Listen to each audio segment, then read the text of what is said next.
నమస్కారం.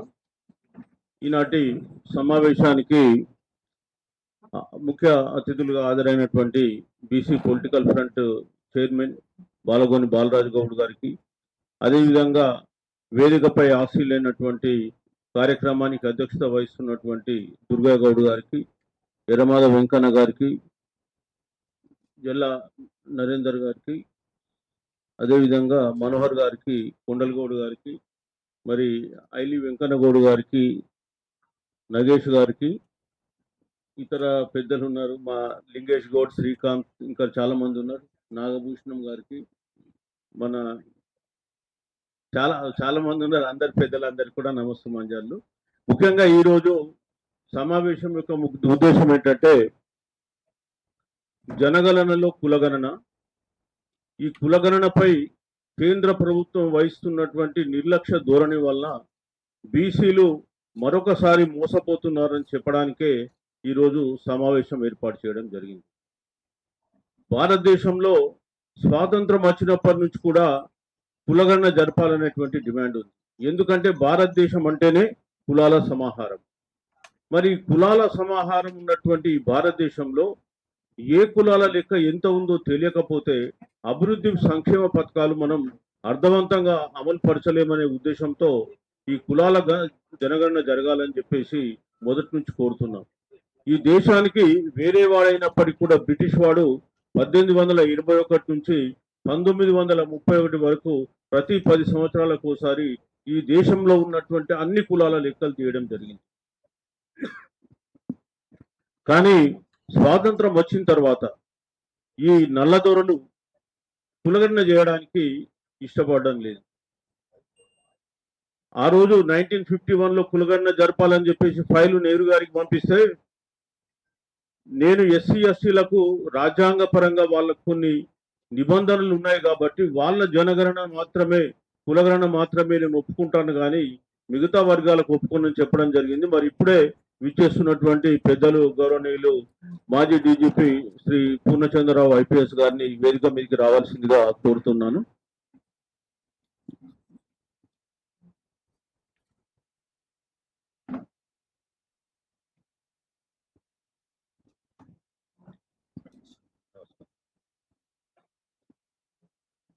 ఈ దేశంలో గత 80 సంవత్సరాలుగా అపరిష్కృతంగా ఉన్నటువంటి సమస్య ఈ జనగణనలో కులగణన సమస్య. ఈ దేశంలో అనేకమైన సమస్యలు పరిష్కారమైనవి. భాషా ప్రయుక్త రాష్ట్రాలు కావాలంటే అయినాయి. ఒకే భాషకు 2 రాష్ట్రాలు కావాలంటే కూడా మన రాష్ట్రం మనం చూసినాం, జరిగినాయి. అదేవిధంగా నదీ జలాల వివాదాలు కూడా చాలా వరకు పరిష్కారమైనవి. రిజర్వేషన్ అంశాలు పరిష్కారమైనవి. కానీ కులగణన చేయడానికి మాత్రం ఆధిపత్య కులాలు, దోపిడీ కులాలు ఇష్టపడడం లేదు. ఇవాళ 1931 కులాల లెక్కలు ఉన్నాయి కాబట్టి బీసీలు 52% అని చెప్పగలిగినాం. దానికి 27% రిజర్వేషన్కు కోర్టులు కూడా ఒప్పుకోవడం జరిగింది. గత 10 సంవత్సరాల నుంచి కూడా ఈ కులగణన జరపాలనేటువంటి ఉద్యమం మరింత విస్తృతమైంది. ఈ సందర్భంగా ఒక 2-3 అంశాలు మనం మాట్లాడుకొని ఈరోజు మీటింగ్లో ఏం తలుచుకున్నామో మీకు తెలియజేస్తాం. మొట్టమొదట ఈ కులగణన గురించి మనం మాట్లాడుతున్న తరుణంలో నెహ్రూ గారు కులగణనకు ఒప్పుకోకపోవడంతో ఆ కులగణన అనేది అప్పటి నుంచి ఆగిపోవడం జరిగింది. తర్వాత కాలంలో బీసీ కమిషన్స్, కాకా కాలేల్కర్ కమిషన్ కానీ, మండల్ కమిషన్లు కానీ 2 కూడా స్పష్టంగా కులగణన జరపాలని చెప్పేసి రికమెండేషన్స్ ఇచ్చినాయి. ఈవెన్ కోర్టులు కూడా, ఇందిరా సహాని కేసులో కూడా సుప్రీంకోర్టు మాకు రిజర్వేషన్లు ఇవ్వాలంటే క్వాంటిఫైయబుల్ డాటా, మేజరబుల్ డాటా కావాలని చెప్పి అడగడం జరిగింది.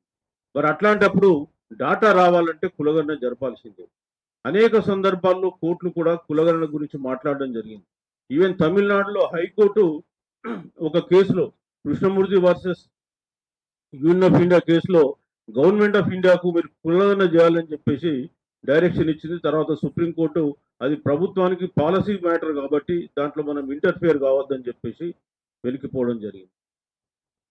ఈ మధ్య కాలంలో 2011లో ప్రతిపక్షంలో ఉన్నప్పుడు బీజేపీ పార్టీ 2011లో సెన్సస్లో కులగణన జరపాలని చెప్పేసి పార్లమెంట్లో తీర్మానం ప్రవేశపెట్టింది.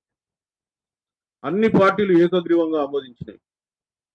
కానీ నెక్స్ట్ డేనే కాంగ్రెస్ పార్టీ యూటర్న్ తీసుకొని మేము సెన్సస్ డిపార్ట్మెంట్ ద్వారా కులగణన జరపం, మేము రూరల్ డెవలప్మెంట్ అర్బన్ డెవలప్మెంట్ డిపార్ట్మెంట్ల ద్వారా సోషో ఎకానమిక్ క్యాస్ట్ సెన్సస్ చేస్తామని చెప్పి కులగణనలు జరపకుండా ఈ అనుభవం లేని డిపార్ట్మెంట్లకు ఇచ్చి ఆ సర్వేను ఆ కులగణన యొక్క సెన్సస్ను పూర్తిగా తప్పుల తడకలతో నింపివేయడం జరిగింది. 2018లో కూడా బీజేపీ పార్టీ అధికారంలోకి రాగానే అధికారంలోకి వచ్చిన తర్వాత 2018లో బీజేపీ పార్టీ కూడా ఆగస్టు 31 రోజు అప్పటి హోమ్ మినిస్టర్ రాజ్నాథ్ సింగ్ గారు మేము 2021 జనగణనలో కులగణన చేస్తామని చెప్పారు. మళ్ళీ ఏమైందో తెలియదు. 2021లో సుప్రీంకోర్టులో Maharashtra versus union of India కేసులో మేము కులగణనకు వ్యతిరేకం, ఈ దేశంలో కులగణన జరపడం చాలా కష్టం అని చెప్పి అఫిడవిట్ ఫైల్ చేసింది. మీరు 2010లో మీరే తీర్మానం పెడతారు లోక్సభలో, 2018లో చెప్తారు, 2021లో మేము జరపం వ్యతిరేకం అని చెప్తారు. ఇదే ఇష్యూ మీద మరి దేశవ్యాప్తంగా బీసీ సంఘాలన్నీ కూడా స్పందించి అనేక ఉద్యమాలు చేసినాయి. మేము కూడా గతంలో 2014 డిసెంబర్ 11 రోజు కాన్స్టిట్యూషన్ క్లబ్లో దేశవ్యాప్త జనగణనలో కులగణన జరపాలని చెప్పి ఒక సమావేశం కూడా నిర్వహించడం జరిగింది. మన రాష్ట్రంలో కూడా అనేక సమావేశాలు నిర్వహించినాం. సరే, ఏ విషయం ఎట్లయినప్పటికీ కూడా బీజేపీ కేంద్ర ప్రభుత్వం 2024 ఏప్రిల్ 30వ తేదీన మేము జనగణనలో కులగణనం జరుపుతామని చెప్పేసి చెప్పడం జరిగింది. సంతోషకరమైన విషయం. మరి ఆ చెప్పిన మాట కట్టుబడి ఉండి మరి శాస్త్రీయంగా శాస్త్రబద్ధంగా ఈ కులగణన నిర్వహిస్తే దీని ఫలితాలు అందరికీ అందుతాయి, లేకపోతే అందవు. ఇవాళ ఏదో తూతు మంత్రంగా చేసి కులగణన ఏదో జరిపినామంటే జరిపినాం, కులగణనలో అనేకమైన తప్పులు దొర్లించి మళ్ళీ ఇది ఎందుకు పనికి రాకుండా చేయాలనేటువంటి ఒక పథకం ప్రకారం ముందుకు పోతున్నట్టు కనిపిస్తుంది. ఇవాళ భారతదేశంలో కూడా చాలా రాష్ట్రాల్లో కులగణన జరిగింది. మన తెలంగాణలో జరిగింది, బీహార్లో జరిగింది, కర్ణాటకలో జరిగింది, ఆంధ్రప్రదేశ్లో జరిగింది, మరి అక్కడ నాగాలాండ్ రాష్ట్రంలో కూడా జరిగినట్టు మనం ఇంటర్నెట్లో చూడడం జరిగింది. సో మరి ఇన్ని రాష్ట్రాలలో కులగణన జరిగినటువంటి అనుభవాలు ఉన్నాయి. అట్లాంటప్పుడు ఆ అనుభవాలను రంగరించుకొని ఈ జరగబోయేటువంటి జనగణనలో కులగణన ఏ విధంగా జరపాలని చూడాల్సినటువంటి కేంద్ర ప్రభుత్వం అట్లాంటిది ఏం జరపకుండా మళ్ళీ తూతు మంత్రంలాగా జరపడానికి ప్రయత్నం చేస్తుంది. అందుకే ఈరోజు మేము బీసీ సంఘాలకు అందరికీ మరోసారి తెలియజేయడం ఏంటంటే, బీసీ ప్రజలకు బీసీ సంఘాలకు ఇప్పుడు మనం కేంద్రమైన ప్రెషర్ పెట్టి కులగణన సక్రమంగా జరిగేలాగా చూసుకోకపోతే చాలా ఇబ్బంది పాలవుతాం. మళ్ళీ అది మొదటికి వస్తుంది. ఎందుకంటే ఇవాళ జనగణన అనేది 2 పార్ట్లలో జరుగుద్ది. ఫస్ట్ ఫేజ్లో మనకు హౌస్ లిస్టింగ్ ఆపరేషన్ జరుగుతుంది. హౌస్ లిస్టింగ్ ఆపరేషన్స్ టైం అయిపోయింది, ఆల్రెడీ జరిగిపోయింది, మన రాష్ట్రంలో కూడా జరిగింది. అందులో 33 కాలమ్స్ పెట్టారు. ఆ 33 కాలంలో కాలం నంబర్ 12 ఆర్ 13లో ఎస్సీ అని పెట్టినారు, కానీ మళ్ళా బీసీ అని పెట్టలేదు. సో ఆ రోజే మనం దీన్ని ప్రశ్నించడం జరిగింది. అప్పుడు మేము 2వ దశ జనగణన టైంలో కులగణన కాలం పెడతామని చెప్పింది. సరే అని అప్పటికి కూడా అందరూ దానిపైన యాక్సెప్ట్ చేయడం జరిగింది. ఇవాళ జూలై 6వ తారీఖు, అంటే ఇవాళ మనం 10వ తారీఖు ఉన్నాం.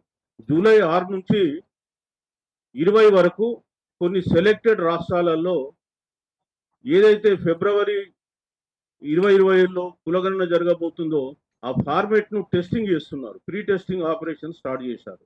16 రాష్ట్రాలలో ఇప్పుడు ప్రీ టెస్టింగ్ ఆపరేషన్ నడుస్తూ ఉంది. అట్లే ఒక యూనియన్ టెరిటరీ కూడా. అందులో మళ్ళీ కాలం ఏం చేశారంటే, ఎస్సీ ఎస్టీ వాళ్ళకేమో ప్రీ ఎగ్జిస్టింగ్ కోడ్స్నే వాడుతున్నారు. కులం కాలం అని పెట్టారు, కానీ ఆ కులంకి ఒక కోడ్ నెంబర్ అసైన్ చేయలేదు. ఇప్పుడు దీనివల్ల ఏం జరుగుతుందంటే, ఒక కులానికి ఒక కోడ్ నెంబర్ అసైన్ చేయకపోతే ఒకటే కులం 10 రకాలుగా ఒక రాష్ట్రంలో పిలువబడవచ్చు. ఇప్పుడు ఉదాహరణకు మనం గౌడ్స్ అనే తీసుకుందాం. గౌడ్లో కూడా ఏమున్నది, గౌడ ఉన్నారు, ఈడిగా ఉన్నారు, శ్రీశైన ఉన్నారు, శ్రీయాత ఉన్నారు, శెట్టిబల్య ఉన్నారు. సో ఒకే కులం 5 కులాలుగా వస్తుంది రాష్ట్రంలో. గమ్మత్ ఏంటంటే ఇంకోటి, గౌడ స్పెల్లింగ్ కూడా రకరకాలుగా రాయొచ్చు. ఒకళ్ళు జీఓ-యూడి అని రాయొచ్చు, ఇంకోళ్ళు జీఓ-డబ్ల్యూడి అని రావచ్చు. సో మనకు 2011లో ఎప్పుడైతే సోషో ఎకానమిక్ క్యాస్ట్ సెన్సస్ జరిగినప్పుడు ఇట్లాగనే డేటా ఎంట్రీ జరిగింది. వాళ్ళు జీఓ-యూడి అని ఒక కులం రాసిండ్రు, జీఓ-డబ్ల్యూడి అని ఇంకో కులం రాసిండ్రు. అట్లనే ఇప్పుడు పద్మశాలి అంటే పద్మ అంటే పిఏడిఎంఏ అని ఒకళ్ళు పెట్టచ్చు, పిఏడిహెచ్ఎంఏ అని ఒకళ్ళు పెట్టచ్చు. శాలి అంటే ఎస్ఏ ఎల్ఐ ఓల్ రాయొచ్చు, ఎస్డబ్ల్యూఎల్ఐ అని ఓల్ రావచ్చు. ఇట్లా ఒకటే కులం 10 సార్లు రిపీట్లు అయిపోయి రకరకాలుగా లాస్ట్కు 26 లక్షల కులాలు తెచ్చారు. అందుకే ఇప్పుడు అట్లా కాకుండా మన రాష్ట్రంలో సర్వే జరిగినప్పుడు ఈ కులాల సర్వే ఒక్కొక్క కులంకి ఒక్కొక్క కోడ్ ఇచ్చారు. మొత్తం రాష్ట్రంలో 242 కులాలను గుర్తించి ఆ 242 కులాలకు కోడ్లు ఇచ్చి ఇంకా ఏమైనా మిస్ అయితే ఏమో అదర్స్ అని చెప్పి ఆ అదర్స్ కులాలను రాయించి ఇవాళ రాష్ట్రానికి అన్ని కులాల లిస్టులు ఉన్నాయి. ఏ రాష్ట్రానికి ఆ రాష్ట్రానికి సంబంధించినటువంటి కులాల లిస్టులు వాళ్ళు వాడుకుంటే జనగణనలో కులగణనకు సంబంధించినటువంటి విషయాలు స్పష్టంగా వస్తాయి. లేకపోయినట్టయితే ఒకటే కులం 10 ప్లేస్లలో రిపీట్ అయిపోయి మళ్ళీ ఈ 2011 కులగణన సందర్భంగా సోషో ఎకానమిక్ క్యాస్ట్ సర్వే సందర్భంగా ఏదైతే తప్పులు దొరినాయో అదే తప్పులు మళ్ళీ ఇప్పుడు దొరికే అవకాశం ఉంది. అందుకే అది రాకుండా ఉండాలంటే మళ్ళీ ఇప్పుడు మనకు ఈ ఫార్మేట్ ఇప్పుడు ఫైనల్ చేయబోతున్నారు. ఎందుకంటే ఇప్పుడు 16 రాష్ట్రాలలో ఫ్రీ టెస్టింగ్ నడుస్తూ ఉంది. ఈ ఫ్రీ టెస్టింగ్ అయిపోయాక ఫార్మేట్ ఫైనల్ చేస్తారు. మళ్ళీ మనకు సెప్టెంబర్లో హిమాచల్, జమ్మూ కాశ్మీర్ లాంటి ప్లేస్లలో అక్కడ మొదలే స్నో పడుతుంది కాబట్టి మొదలే జనగణన జరుపుతున్నారు. సో ఈ రెండో స్టేజ్ కూడా అక్కడ సెప్టెంబర్లో జరిగే అవకాశం ఉంది. సో అది ఒక్కసారి ఈ ఫార్మేట్ ఫైనలైజ్ అయిపోతే ఇక మనం చేయగలిగింది ఏముండదు. మళ్ళీ ఓపెన్ ఎండెడ్ కాలమే ఉంటుంది. రకరకాల కులాలు అందులో వస్తాయి. అది సమగ్రంగా ఉండదు. అయ్యో ఇది సమగ్రమైన డాటా రాలేదు, అందుకే మేము మొదటి నుంచి కూడా చెప్తున్నాం కదా జనగణనలో కులగణన చాలా సంక్లిష్టమైన విషయం కాబట్టి అని చెప్పి దాన్ని పక్కన పాడేసేటువంటి ప్రయత్నం చేస్తారు. సో ఇవాళ అదే ప్రయత్నం జరుగుతుంది. మేము కోరుతున్నాం ఏంటంటే మీరు ఇన్ని రాష్ట్రాలలో ఇవాళ ఎక్స్పీరియన్స్ ఉంది, ఆ ఎక్స్పీరియన్స్ తీసుకొని కులానికి ఒక సెపరేట్ యూనిక్ కోడ్ ఇవ్వండి. ఆ డాటా ఎంట్రీలో కూడా ఈజీ అయింది. అదేవిధంగా లెక్కలు కూడా ఖచ్చితంగా వస్తాయని చెప్తే కేంద్ర ప్రభుత్వం పట్టించుకునేటువంటి పరిస్థితుల్లో లేదు. మేము ఇలా మళ్ళీ కోరుతున్నాం, ఇంకా మీరు ఈ సెకండ్ ఫేజ్ సంబంధించినటువంటి షెడ్యూల్ ఇంకా ఫైనల్ చేయలేరు కాబట్టి ఆ ఫైనల్ చేసే క్రమంలో ఈ యూనిక్ కోడ్ ఏదైతే ఉందో ప్రతి కులానికి సంబంధించి మీరు ఖచ్చితంగా వాడండి. లేనట్టయితే కులాలన్నీ రిపీట్ అయిపోయి ఆ డాటా పనికి రాకుండా అయిపోతుందని చెప్పేసి మళ్ళీ కేంద్ర ప్రభుత్వాన్ని హెచ్చరించడం జరుగుతుంది. అట్లాగే మీరు కులగణన చేయాలనుకుంటున్నారు, మంచిదే, కానీ ఆ డాటా కూడా మార్చాలి. ఇవాళ మనం చూసినట్టయితే షెడ్యూల్లో మనకు ఎన్యుమరేషన్ షెడ్యూల్ ఏదైతే ఉందో కేంద్ర ప్రభుత్వము ఇప్పుడు వాడుతున్నది ఈ 16 రాష్ట్రాలలో టెస్టింగ్ చేస్తుంది. దాంట్లో 29 కాలమ్స్ ఉన్నాయి. ఈ 29 కాలమ్స్ అనేది గతంలో ఈ 2011లో వాడినటువంటి ఫార్మేట్, టెస్టింగ్ ఫార్మేట్. దీంట్లో ఇవాళ కులగణనకు సంబంధించినటువంటి అంశాలు దాంట్లో లేవు అసలు. యాక్చువల్లీ ఇది ఎప్పుడో 2011 అంతకుముందు తయారైనటువంటి ఫార్మేట్. ఇప్పుడు మనం ఏమడుగుతున్నాం, తెలంగాణ రాష్ట్రంలో కులగణన జరిపినప్పుడు 75 అంశాల మీద జరిపింది, ఇక్కడ 29 అంశాలు ఉన్నాయి. ఇవాళ 2011 అంతకుముందు 2001కి ఈ గత 30 ఏళ్ల లోపల ఈ దేశంలో అనేకమైనటువంటి సామాజిక, రాజకీయ, ఆర్థిక మార్పులు వచ్చినాయి. ఇవాళ ఇంటర్ క్యాస్ట్ మ్యారేజ్లు, ఇంటర్ రిలీజియస్ మ్యారేజ్ జరుగుతున్నాయి. ఇవాళ financial inclusion, social security scheme, health insurance గురించి మాట్లాడుతున్నాం. అసలు ఈ సోషల్ సెక్యూరిటీ ఎవరికి ఉంది? లేదు. ఇంటర్ క్యాస్ట్ మ్యారేజ్లో స్టేటస్ ఏంది, ఇంటర్ రిలీజియస్ మ్యారేజ్లో స్టేటస్ ఏంది అనే విషయాలు ఇందులో ఎక్కడ లేవు. కాకపోతే మన తెలంగాణ సర్వే మనం చేసినప్పుడు అందులో ఈ ఇంటర్ క్యాస్ట్ మ్యారేజ్లో వచ్చింది, బట్ సోషల్ సెక్యూరిటీది రాలేదు. సో మేమేమంటున్నామంటే ఈ అంశాలు కూడా అందులో ఇంక్లూడ్ చేసి మీరు సమగ్రంగా జరపండి. దానికి మీరు చేయాల్సింది ఏంటి, అందరూ ఎవరైతే ఈ ఫీల్డ్లో ఎక్స్పర్ట్స్ ఉన్నారో వాళ్ళతో కన్సల్టేషన్స్ నిర్వహించండి, ఒక సమగ్రమైన ఫార్మేట్ తయారు చేయండి. ఆ తర్వాత మీరు ఆ ఫార్మేట్ను పబ్లిక్ డొమైన్లో పెట్టండి. So that everybody will know ఏం క్వశ్చన్లు అడుగుతున్నారు, ఏం క్వశ్చన్లు అడుగుతలేరు, మనం ఎట్లా ప్రిపేర్ కావాలని. అదంతా ఏమి లేకుండా మళ్ళీ ఏదో క్లోజ్డ్ డోర్లో ఓ నలుగురు కూర్చొని ఫార్మేట్ డిసైడ్ చేసుకుని వాళ్ళు ఇవాళ మళ్ళీ సెన్సస్ నిర్వహించబోతుంది. దీనివల్ల మనకు అనుకున్న ప్రయోజనం రాదు. మనం ఏం కోరుకుంటున్నాం, ఈ సెన్సస్ ద్వారా రాబోయే 10-20 సంవత్సరాలకు ఒక ఎవిడెన్స్ బేస్డ్ ప్లానింగ్ ఉండాలి. నిజంగా కూడా గత 80 సంవత్సరాలుగా ఏ కులం లాభపడ్డది, ఏ కులం నష్టపోయింది, ఆ నష్టపోయిన కులాలకు ఎట్లాంటి ప్రణాళికలు చేసి వాళ్ళని అభివృద్ధి పదంలో నడపాలనేటువంటి ఒక మంచి మార్గదర్శకాలు ఈ సెన్సస్ నుంచి రావాలని చెప్పి మనం కోరుకుంటే, మంచి డాటా మనకు రావాలని కోరుకుంటే, మళ్ళీ దాన్ని ఏదో తూతు మంత్రంలాగా చేసేసి మమ అనిపించేసి చేసినామంటే చేసినాం అనిపించినామనేలాగా కేంద్ర ప్రభుత్వం ఇవాళ ప్రయత్నం చేస్తుంది. అందుకే మేము ఇప్పుడు మళ్ళీ ఒకసారి బీసీ సంఘాలను, బీసీ ప్రజలందరినీ కూడా మళ్ళీసారి హెచ్చరిస్తున్నాం. మనం గిన ఇప్పుడు ప్రభుత్వం మీద ప్రెషర్ పెట్టకపోతే రాబోయే కాలంలో వీళ్ళు చేయబోయేది ఇదే. ఆ తర్వాత కులగణన మళ్ళీ ఎందుకు పనికి రాకుండా పోద్ది. మనం జనగణన అంటే కేవలం తలకాయలను లెక్క పెట్టడం కాదు, వాళ్ళ సామాజిక, ఆర్థిక, రాజకీయ అనేకమైన అంశాలను అందులో ఇమిడి ఉన్నాయి. అవన్నీ కూడా బయటకు తీయాల్సిన అవసరం ఉంటుంది. అకార్డింగ్లీ మనం ప్లానింగ్ చేయాల్సిన అవసరం ఉంటుంది. ఈ 10 సంవత్సరాల ప్లానింగ్ ఉపయోగపడే డాటా అది 10 సంవత్సరాలు అయిద్దాం, మళ్ళీ నెక్స్ట్ 20 సంవత్సరాలు అయిద్దాం మనకు తెలియదు.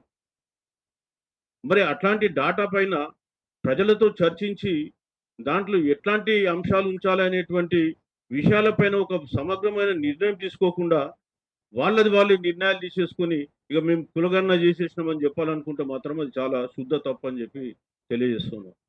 సో ఇవాళ మేము కోరేది ఏంటంటే, మీరు మళ్ళొకసారి తక్షణమే ప్రజలతో సంప్రదింపులు జరపండి, స్టేక్ హోల్డర్స్తో సంప్రదింపులు జరపండి, ఎక్స్పర్ట్స్తో జరపండి. రాష్ట్రంలో ఉన్నటువంటి బీసీ, ఎస్సీ, ఎస్టీ ఇతర కమిషన్లతో కూడా మీటింగ్లు పెట్టుకొని చర్చలు జరిపి ఈ ఫార్మేట్ ఫైనల్ చేసుకొని క్వశ్చనియర్ ఫైనల్ చేసి మీరు సెకండ్ ఫేజ్ ఎన్యూమరేషన్ జరపాలని చెప్పేసి కోరుతున్నాం.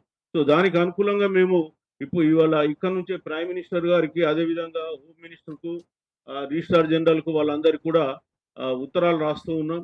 వాళ్ళను కూడా తెలియజేస్తున్నాం. అదేవిధంగా రాష్ట్రంలో ఉన్న ఎంపీలకు కానీ ఇతరులకు కూడా ఈ లెటర్స్ అన్ని ఇచ్చేసి రాబోయే లోక్సభ ఏదైతే సెషన్స్ ఉన్నాయో జూలై 20 నుంచి ఆ సెషన్స్లలో ఈ ఇష్యూను కూడా రేజ్ చేయండి.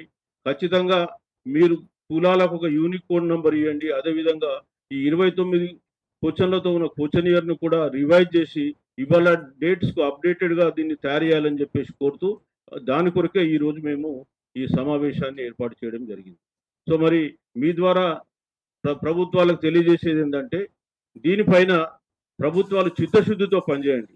ఏదో చేస్తున్నామంటే చేస్తున్నాం, అదేవిధంగా చేసి మళ్ళీ బీసీలను మరొకసారి మోసపుచ్చకుండా అని చెప్పేసి తెలియజేస్తున్నాం. మాట్లాడితే రాహుల్ గాంధీ గారు సామాజిక న్యాయం, అదేవిధంగా కులగణన గురించి మాట్లాడుతుండు. మరి ఈ విషయం వారికి కూడా ఈ విషయంలో లెటర్ రాస్తున్నాం. వారు కూడా రేపు వచ్చేటువంటి లోక్సభలో ఈ ఇష్యూను రేజ్ చేసి ఖచ్చితంగా మరి ప్రభుత్వాన్ని ఒప్పించేలాగా చూడాలని చెప్పేసి మేము మా బీసీ ఇంటలెక్చువల్ ఫోరం కావచ్చు, అదేవిధంగా పొలిటికల్ ఫ్రంట్ కావచ్చు, ఇంకా ఇతర మా పూర్ణచంద్రరావు గారు ఉన్నారు, ఆయన ఆల్ ఇండియా బిఎస్పి కన్వీనర్, ఇంకా ఇతర చాలా సంఘాలు ఉన్నాయి డయాస్ మీద, వారందరి తరఫున నేను కోరుతున్నాను. థ్యాంక్ యూ సార్, మరి గివింగ్ మీ దిస్ ఆపర్చునిటీ.